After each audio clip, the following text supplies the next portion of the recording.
우리가 로마 검투사에 대해 안다고 생각하는 것들, 어쩌면 그건 이야기의 절반에 불과할지도 모릅니다. 그 역사 속에는 오랫동안 그림자에 가려져 있던 콜로세움 경기장에서 목숨을 걸고 싸웠던 또 다른 전사들이 있었거든요. 바로 여성 검투사들입니다. 우리가 흔히 상상하는 고대 로마는 아주 선명하게 대조되는 두 개의 세계가 있죠. 한쪽에는 가정이라는 틀 안에서 미덕과 정숙함을 지켜야 했던 여성이 있고, 다른 한쪽에는 피와 권력이 난무하는 그야말로 남성들의 세계인 경기장이 있습니다. 로마 사회는 이 두 세계를 철저하게 분리하려고 했습니다. 당시 대부분의 여성들, 특히 상류층 여성들의 삶은요, 가문의 명예와 사회 질서를 지키기 위해 만들어진 아주 빽빽한 규칙들 속에서 정해졌습니다. 모든 가치는 아버지나 남편에게서 비롯됐고, 그녀들의 세상은 오직 가정, 그뿐이었죠. 여기서 정말 재미있는 사실 하나. 당시의 옷은 그냥 패션이 아니었어요. 법이었습니다.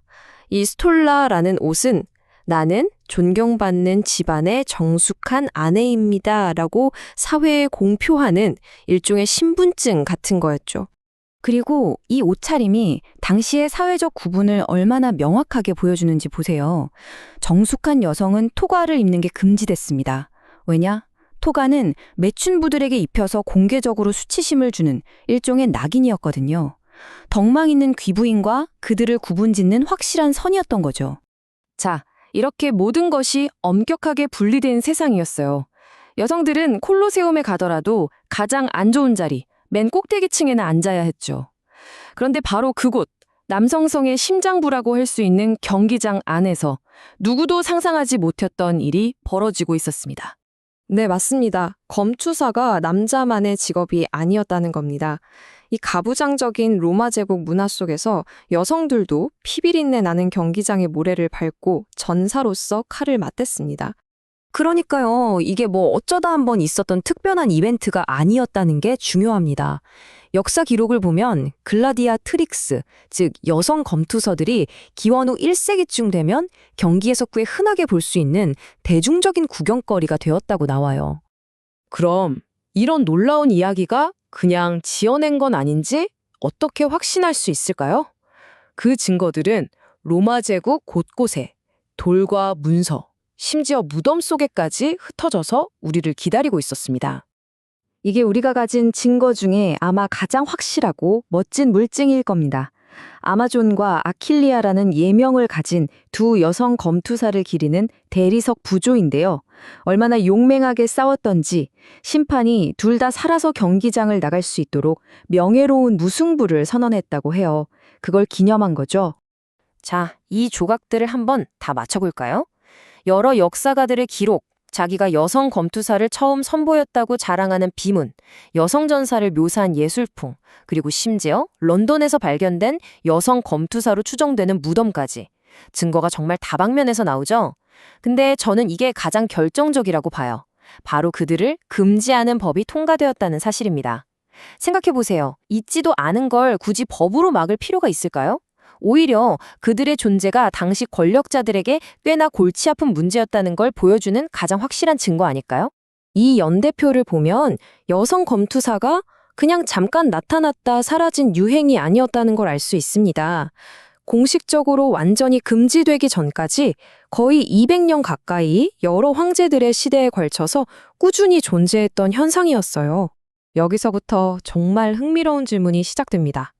도대체 왜, 무엇 때문에 한 여성이 이렇게 위험하고 사회적으로 손가락질 받는 길을 선택했을까요? 그 이유는 그 여성이 어떤 신분이었느냐에 따라 아주 달랐습니다. 크게 두 부류로 나눌 수 있습니다. 한쪽에는 선택의 여지가 없었던 노예들이 있었어요. 돈벌이의 혈안이 된 주인이 싸우라고 하니까 싸워야 했던 거죠. 생존과 자유를 위해서요. 반면 다른 한쪽에는 모든 걸 다 가진 상류층 여성들이 있었습니다. 이들은 지루하고 답답한 집안 생활 대신 짜릿한 흥분과 명예 그리고 돈을 좇아서 어떻게 보면 부모님 속을 뒤집어 놓으려고 일부러 경기장을 선택한 겁니다. 자, 그런데 여성 검투사가 존재했다는 사실과 그들이 사회적으로 존중받았다는 건 전혀 다른 이야기입니다. 사실 대부분의 로마인들에게는 여성 검투사는 뭐랄까 조롱과 스캔들의 대상, 그 이상도 이하도 아니었습니다. 그러니까 핵심은 이거예요. 그들은 진정한 전사라기보다는 그냥 별난 구경거리, 일종의 신기한 쇼처럼 소비되었다는 겁니다. 예를 들어 일부러 난쟁이와 싸움을 붙인다거나 밤에 횃불을 켜놓고 싸우게 하는 식으로 더 자극적이고 충격적인 볼거리를 만드는데 이용된 거죠.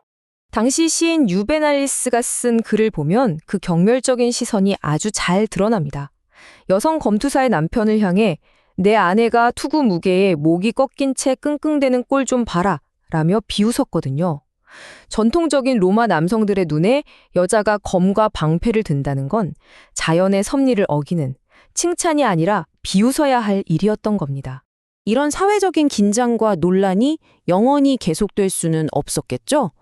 결국 기원 후 200년경 황제가 직접 나서서 이 모든 논란에 마침표를 찍기로 결심합니다. 이건 그냥 평범한 법률 하나가 아니었어요. septimius severus 황제는 아예 모든 여성의 검투 경기 참여를 전면적으로 금지시켜버립니다. 이로써 여성 검투사의 역사는 사실상 막을 내리게 되죠.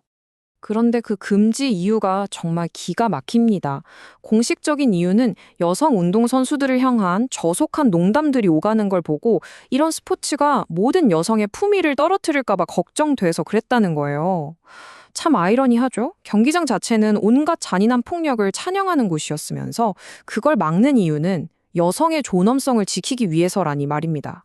결국 여성 검투사의 이야기는 로마 제국이 가진 깊은 모순을 그대로 보여줍니다. 한편으로는 힘과 폭력을 숭배하면서도 다른 한편으로는 여성이 순결하고 가정에 머물기를 강요했죠. 남성 검투사는 섹스 심볼로 만들면서 스스로 폭력을 택하고 가정의 울타리를 넘어선 여성들은 경멸했습니다. 힘을 그토록 원했지만 엉뚱한 사람이 그 힘을 갖는 건 죽기보다 싫어했던 사회의 모습입니다. 그들은 스스로를 올가매려는 시대에 맞서 싸운 전사들이었지만 결국 남성들이 써내려간 역사 속에서 지워진 존재가 되었습니다. 이렇게 잊혔던 그들의 이야기가 다시 세상에 나오는 걸 보면서 문득 이런 생각이 듭니다. 우리가 아는 역사라는 거대한 이야기 속에 아직 발견되기를 기다리는 또 다른 숨겨진 인물들은 과연 얼마나 더 있을까요?